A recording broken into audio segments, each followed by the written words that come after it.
криминальным кланом Кавашки. Несколько раз ударил его ножом продать свою почку. Друзья, приветствую вас на своем канале. Продолжаем сегодня обсуждать с вами очередные новости. Эта неделя была невероятно насыщенной и даже наводила меня на мысль, насколько же скучно я живу, в отличие от некоторых других людей. И перед тем, как мы начнем обсуждать с вами новости, призываю вас подписываться на канал, комментировать, ставить лайки. А еще у меня появилась кнопка «Спасибо» на моем канале, и вы всегда можете ее нажать и отблагодарить своего любимого блогера. В ночь с субботы на воскресенье на Словению обрушился снегопад. В Любляне в ночь с 14 по 15 января лил дождь и была сильнейшая гроза. И вдруг неожиданно под утро пошел снег. Это был первый снег в 2023 году. Утром нам всем пришлось откапывать свои машины из-под снега. И, конечно, на дорогах был коллапс. Дорожные службы не справлялись с заносами, застревали автобусы в снегу, большие грузовики перекрывали трассы, было очень-очень много аварий. Что еще интересно, что снег сменялся с дождем, и потом снова начинался снег. И вот так было всю неделю. И даже сегодня утром, когда я вышла на улицу, примерно 6:30 утра, я не смогла открыть свою машину. То есть все двери были абсолютно примерзшими. Хотя на улице было -4. Вот мне интересно, мы жили в России, там было -20, и мы спокойно открывали двери автомобиля. А сегодня было всего лишь -4, и невозможно было открыть двери. Думаю, скорее всего, это связано с высокой влажностью. Халявы больше не будет. В Любляне установят 100 новых паркоматов. Муниципалитет Любляны расширяет зону платной парковки. 100 новых парковочных автоматов будут установлены в районе Шишка и за Бежеградом. Парковка будет платной с 7 утра до 19 вечера и будет стоить 40 центов в час. Жители могут приобрести разрешение на парковку, которое стоит примерно 100 евро в год. И хорошая новость состоит в том, что в январе также приступили к обновлению и модернизации парковочной системы в Любляне. Как прогнозируют власти, вся модернизация будет завершена к 20 февраля, после чего плату за парковку на автостоянках Любляны можно будет оплатить дебетовыми и кредитными картами. Это, конечно, очень-очень будет удобно, потому что не всегда есть мелочь, а парковочные автоматы сдачи не дают и карты не принимают. Обычно я пользуюсь мобильным приложением e-Park, через него очень удобно оплачивать парковку.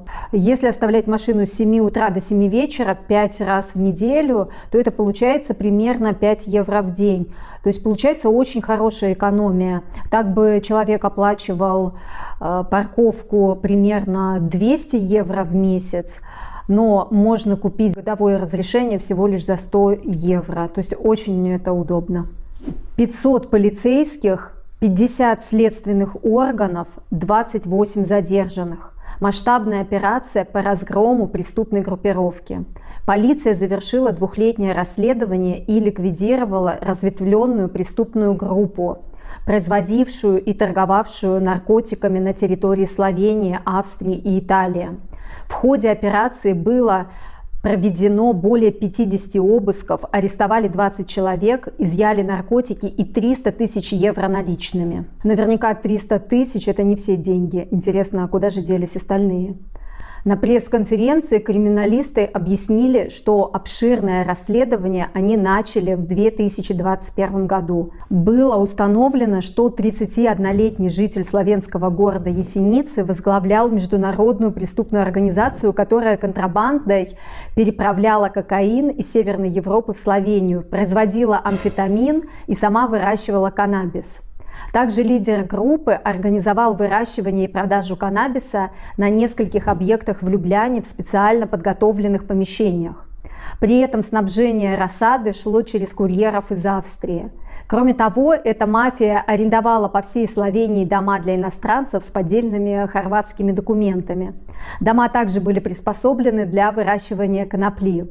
Помимо всего прочего, они воровали электроэнергию для выращивания каннабиса, и дистрибьюторы электроэнергии ежегодно теряли более 50 тысяч евро на каждом объекте. Меня, конечно, очень удивляет, во-первых, что мафиози были очень молодыми. Во-вторых, даже невозможно представить, какие обороты денег там крутились. И вдобавок они еще не платили налоги и не платили даже за свет. Члены преступной группы продавали кокаин, амфетамины, каннабис в Словению, а также в Австрию, в Италию, используя автомобили, помещения в которых были подготовлены для перевозки наркотиков. В преступной группе у каждого человека была определенная роль, которую он выполнял по указанию лидера. Они также организовывали контрабанду боевого оружия из Словении в Бельгию. Курьер был пойман в Германии. В потайном отсеке автомобиля немецкие полицейские обнаружили и конфисковали 5 автоматических винтовок, автоматический пистолет и несколько боеприпасов. После ареста курьера в Германии часть участников группы из Любляны переехала в австрийский город Зальцбург. У группировки также была очень продуманная система контрабанды крупных партий наркотиков через славянско-австрийскую границу, для чего они также использовали курьеров. Один из них был пойман полицией при контрабанде наркотиков из Бледа в Кёльн, и у него был изъят 1 килограмм героина. Курьеры также передавали деньги по горным тропам.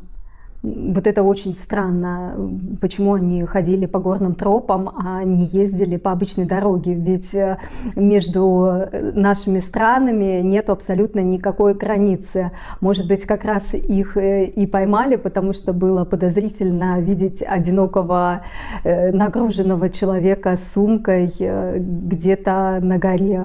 Кроме того, группировка взыскивала долги, шантажируя и угрожая своим клиентам. Они даже заставляли одного из должников поехать в Турцию и продать свою почку. Слушайте, это даже перебор для человека из России слышать такую жесть. Уголовные дела возбуждены в отношении 49 человек по подозрению в совершении 213 преступных деяний, связанных с незаконным производством и оборотом наркотиков, незаконным производством и оборотом оружия и взрывчатых веществ. Расследование было успешно завершено главным образом благодаря настойчивости, криминалистической, тактической изобретательности следственной группы, которые самоотверженно выполняли свою работу, и ради своей работы полицейские неоднократно жертвовали своим свободным временем. Так сообщили на пресс-конференции сами криминалисты. Прочтя вот эту новость, я, конечно, подумала, ну надо же, какая, оказывается, есть насыщенная, интересная жизнь у некоторых людей в Любляне. Наверняка вот по таким историям потом снимают сериалы и пишут книги. В пятницу 20 января посреди оживленной Люблянской улицы был застрелен в своем автомобиле 34-летний мужчина. Преступник скрылся и до сих пор не пойман. Как сообщили на пресс-конференции, преступник ростом около 170 сантиметров, одет в темную одежду, в маске и темной кепке, скрылся с места происшествия пешком. Интересно, что уходил он пешком, и никто не попытался его остановить. Видимо, все свидетели были невероятно напуганы. По неофициальной информации, жертва не являлась случайной мишенью, так как в него уже стреляли в апреле 2020 года. В прошлый раз ему удалось открыть ответный огонь и, получив ранение, спастись. На месте преступления правоохранители обнаружили тогда крупную сумму денег. По свидетельствам очевидцев, жертву якобы застрелили на глазах у несовершеннолетнего ребенка, сидевшего на заднем сиденье. Застреленный был старый знакомый полиции. В 2013 году его самого судили за нападение с применением оружия. Но в конечном итоге обвинение было прекращено. По неофициальной информации, пострадавший вступил в конфликт со славянским криминальным кланом Кавашки. Слушайте, настолько далека от этого всего, я просто не представляла, что в Словении такая бурная криминальная жизнь. Все русскоязычные, которые переезжают в Словению, они думают, что переезжают в тихую, мирную, спокойную, безопасную страну. Как сказали мои друзья-словенцы, что не удивляйся, рядом Италия.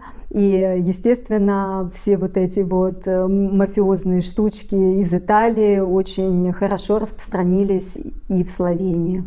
И последняя новость, которая меня очень впечатлила на этой неделе. Закончился наконец-то суд над хладнокровным жестоким убийцей 25-летним Петером Гашпети, который убил свою 81-летнюю бабушку, 74-летнего дедушку и 50-летнего дядю. Гашпети приговорен к 30-летнему тюремному сроку. На суде он не выражал абсолютно никаких эмоций. В то утро Гашпети использовал большой мясницкий нож, чтобы напасть на своего дядю-инвалида на пенсии, который ничего не подозревал, сидя на диване в гостиной дома.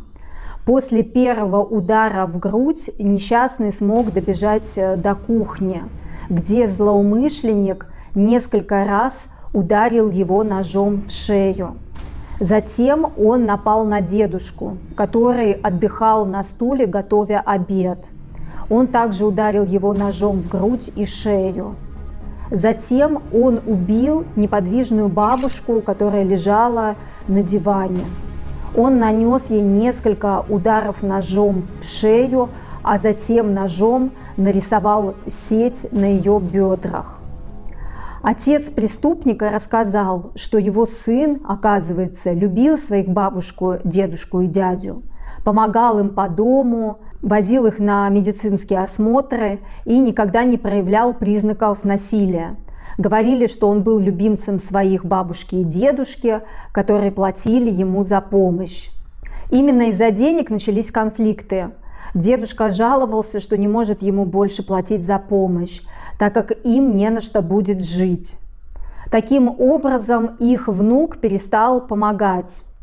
Он ничего не делал, несколько раз курил марихуану и регулярно пил. Интересно, что после кровавого происшествия он сам вызвал полицию. Произошло убийство. Я убил их всех, потому что я полон дерьма и с меня достаточно, сказал он, прежде чем повесил трубку. Через несколько минут он позвонил во второй раз, спрашивая, почему никто еще не пришел. «Я что, должен здесь сам наводить порядок?» – спросил он. Когда через несколько минут ему перезвонили, чтобы спросить, что происходит, он ответил: «Ничего, ничего, я развлекаюсь». «На полу немного крови, но не моей», – добавил он. Он дождался полиции перед домом и не оказывал абсолютно никакого сопротивления при задержании. Психиатр выявил у него сочетание шизоидного и нарциссического расстройства личности. И это все еще усугублялось наркотиками и алкоголем. И что меня еще удивило в этой новости, конечно же, мне не понравилось, что полиция не с первого звонка отреагировала, а только после того, как убийца настаивал на том, чтобы они приехали. И второе, что меня удивило, что защита очень сильно пытается скосить ему срок. То есть уже было несколько судов, уже были апелляции, и они пытаются как-то его оправдать. Вот это вот мне, конечно, непонятно. Друзья, на этом новости подошли к концу. Чтобы не пропустить следующий выпуск новостей, не забывайте, пожалуйста, подписываться на канал, нажимать колокольчик. До новых встреч, пока-пока.